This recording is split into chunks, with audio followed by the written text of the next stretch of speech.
Little story we got to tell about three bad brothers you know so well. It started way back in history with MCA, Ad Rock, and me, Mike D. Hello, and welcome to 80s Nostalgia. When one thinks of 80s music and television, one must automatically think of MTV, standing for Music Television. Based in New York City, it was originally aired on August 1st, 1981. Hi, I'm Alan Hunter. I will be with you right after Mark. We'll be covering the latest in music news coast to coast here on MTV Music Television. I'm Martha Quinn. The music will continue non-stop on MTV Music Television, the newest component of your stereo system. I'll be with you right after Alan. Well, all right, I'm J.J. Jackson, and I'll be sitting in with the latest video music performances the way they were meant to be. That's in stereo on MTV Music Television. You'll never look at music the same way again. Hi, I'm Nina Blackwood, and I'll be with you after J.J. right here on MTV, the world's first video music channel, all day, all night in stereo. This is it. Welcome to MTV Music Television, the world's first 24-hour stereo video music channel. Now, just moments ago, all of the VJs and the crew here at MTV collectively hit our executive producer, Sue Steinberg, over the head with a bottle of champagne, and behold, a new concept is born. The best of TV combined with the best of radio. Your favorite tunes are never too far away anytime you tune in. I'm Mark Goodman, and I'll be here this time every weeknight with the latest concert information and music news. Now, starting right now, you'll never look at music the same way again. We'll be right back to introduce the other VJs and the other folks who are going to be with us on MTV. MTV was nothing like today's reality TV station. It was true music television. Television that musicians supported and did ads for. A channel that legends made the initial videos for. MTV played many genres, from pop music to rock music, to music news and special interviews. They also had a show for guest VJs to entertain the viewers. A top 20 music video countdown was also a popular show, and MTV was supported by the past and present legends, mainly starting out as a rock and pop music television station. The station started with the 5 VJs that you met earlier. Left to right: Nina Blackwood, Alan Hunter, Mark Goodman, Martha Quinn, and J.J. Jackson. The classic show, called The Basement Tapes, was usually hosted by Martha Quinn. Martha had a very cute personality, and as the channel grew, schoolboy fans all over the nation had a crush on Martha for sure. The Basement Tapes was a show that allowed new unknown artists to send in their music to be voted on by fans.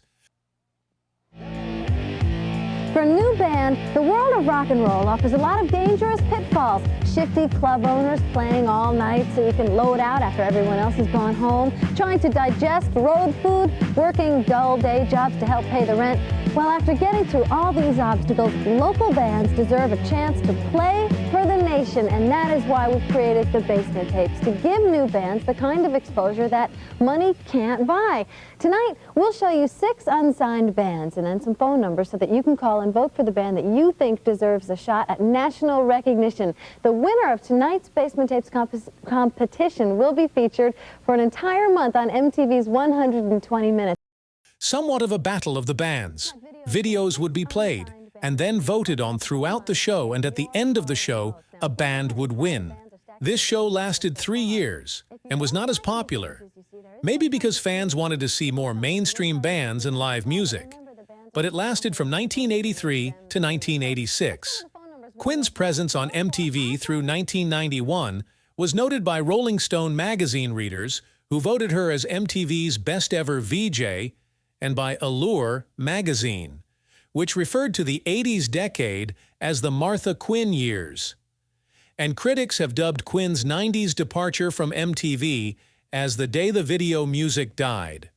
Martha interned at WNBC AM in New York and was later the program director for her college radio station at NYU called WNYU AM. Well, 2 years ago I was in college, so it's very new to me in that I have a job, let alone a job where Andy Summers and the Rolling Stones are involved. It's incredibly exciting. Yeah, right. Martha, you know, I don't want to blow this, but you're a little bit under the weather. You got a little cold or something? No, I'm not under the weather. But she's feeling great. No, but I hope you feel okay. I hope you can make it through this Friday. After all, I'll try. You can make it. Martha Quinn is coming up next. She's got video music and a trivia question as well. I'm Alan Hunter. I'll see you tomorrow night, as a matter of fact. Alan Hunter was a VJ from 1981 to 1987 and was randomly the first to appear on screen on the August 1st debut.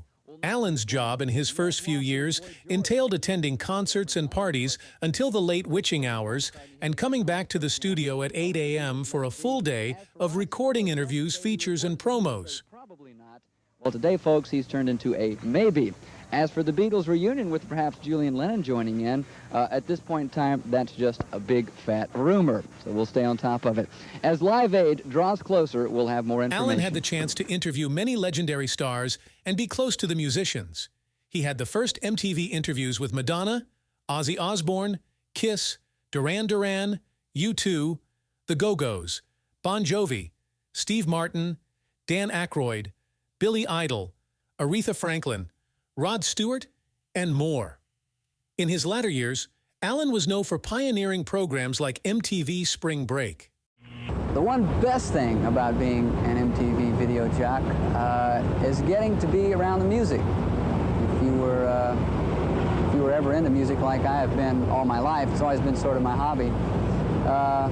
Being right in the center of the music industry is really exciting. Meeting the stars, meeting the people that make the music, meeting the people behind the music. That's all very exciting, to be right in the middle of it. Footloose is the #1 video song on this premiere edition of the MTV Top 20 Video Countdown. Every Friday night, you can see the top 20 videos at 11 p.m. Eastern, 10 p.m. Central, and 8 Pacific time. And you can catch it again Saturday afternoons at 4 Eastern, 3 Central, 1 Pacific, right here on MTV. Now we're going to get back to more video music. Don't go away. Like Martha Quinn, Mark Goodman also started in radio at rock station 93.3 WMMR Philadelphia in 1978, and later became the music director of the station. In 1980, he moved to New York to work at WPLJ, at the time the top rock station in the U.S. You're probably a different part of the process. I like to think of myself as the glue for the whole thing. The video is great, and it's well produced and it's slick, but there's not this human quality I think is real important, and I want to be that. I want to be the human that's on this channel. Somebody that, of course, you look at the videos and they look fantastic and everyone watching is enjoying them, but I want to be able to have someone watch me and say, boy, this guy looks like a friend of mine, and I understand what he's saying, or he turned me on to something new. Goodman hosted the first ever syndicated show to broadcast on MTV called Top 20 Video Countdown, as well as the first host of The Week in Rock. Next, we have J.J. Jackson. Doctors in Sheffield, England yesterday had to amputate the left arm of Def Leppard's drummer Richard Allen. Allen's arm had been severed in an automobile accident on Monday, but was reattached following an operation. He was to have undergone skin grafts yesterday, but when inspecting the arm, doctors found an infection had developed at the point where Allen's arm was reattached to his body, and Allen, who is 21 years old, is resting today in stable condition. If any fans wish to write to him, we do have this address: Richard Allen, 89 Saltergate, Chesterfield, S40 1JS, England.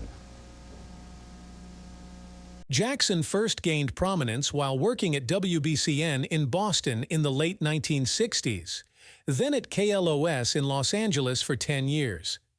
Jackson was one of the first DJs to introduce Americans to The Who and Led Zeppelin. He was a music reporter for KABC-TV in Los Angeles when he was chosen as one of MTV's original VJs. He was one of the few African Americans to DJ an album rock radio station, somewhat of a Venus flytrap in JJ. Jackson did several music news segments for MTV, and did many interviews like Allen as well. Some examples of interviews are with Robert Plant, and Jackson's long-awaited and much-anticipated unmasking of Kiss interview. Well, in just a minute, you're going to meet the members of KISS face-to-face, exclusively here on MTV. But first, take a look at this. So after all this time, now why did you decide after all this time? Because I think a lot of people thought you may have done that a few years back, and then you didn't, so you held on. Why now, Are you deciding to... I think it's just time. It felt right. You know, Let me see. It felt right. I mean, we thought about it for a while, but I mean, we could give you all kinds of great answers, you know, that we went and saw Swami. We did that too. But no, it just felt like the right time to do it.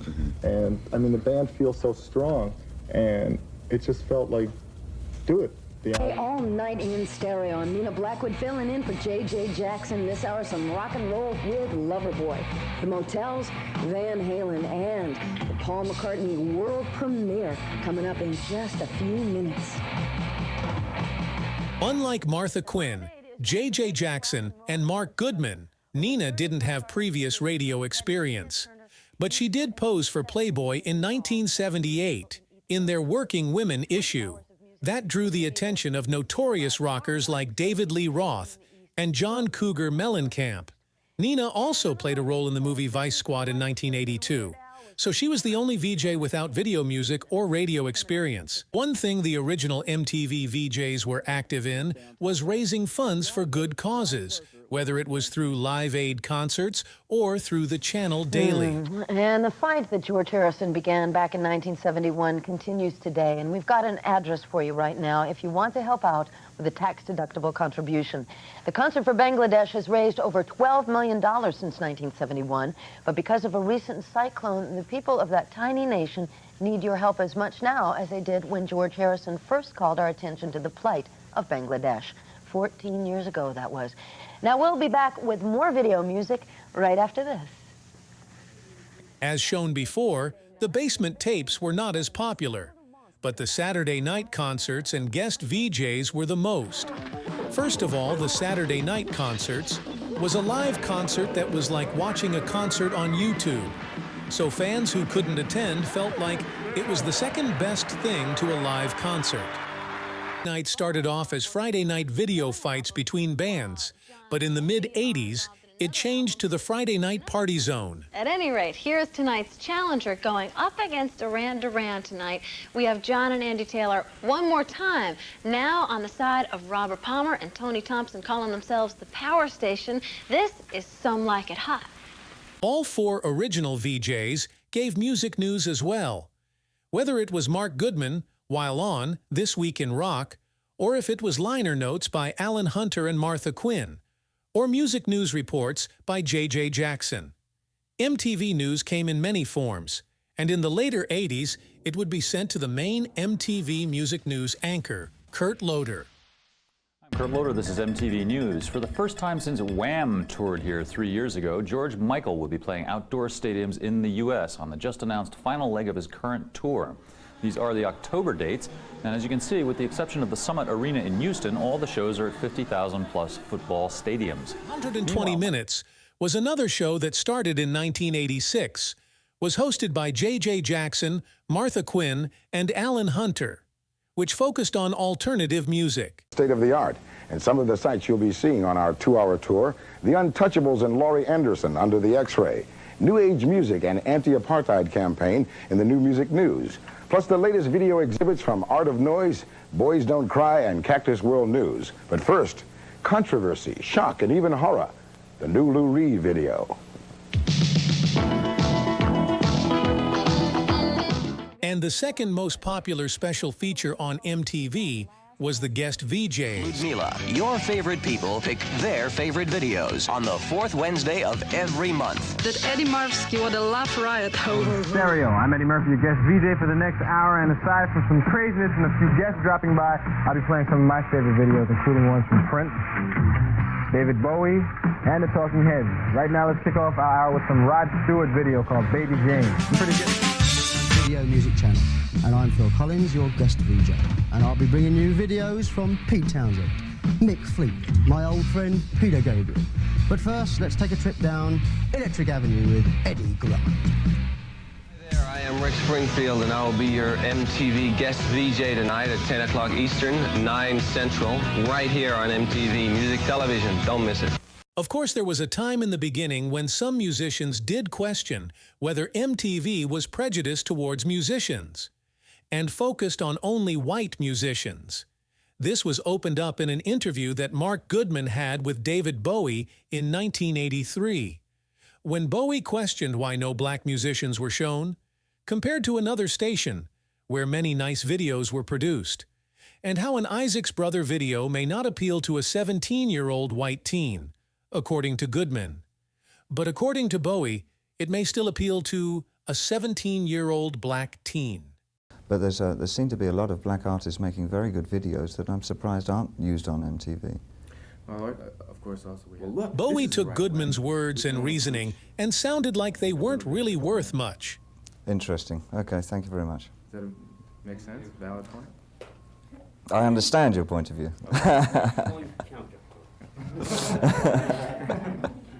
And then a new age of music began to arise, and MTV was kind of forced to play it, to survive, and thrived off of it. The piece written by John Landis, the director, and also by Michael Jackson. Now, John Landis, you probably remember, is the guy who directed things like Animal House. He was also responsible for An American Werewolf in London. Landis, Michael, and George Falsey Jr. produced the short music film. It's being shown in selected movie theaters. It was shown last week, so that it'll be eligible for this year's Academy Awards. Hey, we might have an Academy Award winner on our show. As time went on in the 80s, past the mid-80s, pop became larger with the likes of the Queen and King of Pop. So dance songs were becoming more popular into the late 80s as well.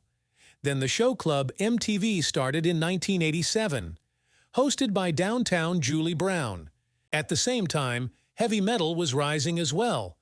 And in the same year, 1987, Headbangers Ball began for metal fans. Originally hosted by Kevin Seal, then by Adam Curry, and eventually landing to its most identified host, Riki Rachtman. And in the mid-80s, there was the birth of hip-hop music in New York City, with artists like Public Enemy, the Beastie Boys, A Tribe Called Quest, De La Soul Run DMC, and more.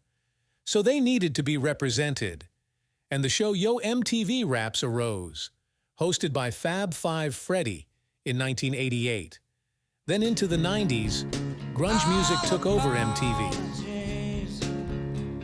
So that, ladies and gentlemen, was the origin of MTV. From the original VJs, Nina Blackwood, Martha Quinn, J.J. Jackson, Mark Goodman, and Alan Hunter. The original shows, the music video premieres and battles, the new band battles, the fundraisers and live aids, the guest VJs, the music interviews. What's up, MTV? We're the Beastie Boys! And we're going to be your guest host VJs for the next hour. In case you hadn't noticed, it's snowing here in lovely New York City, and we're just loving it. And we'll be here for an hour, which means we want you to get a nice... Click on the like and subscribe buttons to view future 80s nostalgia videos. We hope you enjoyed the memorable moments. And thank you for your time. 80s forever.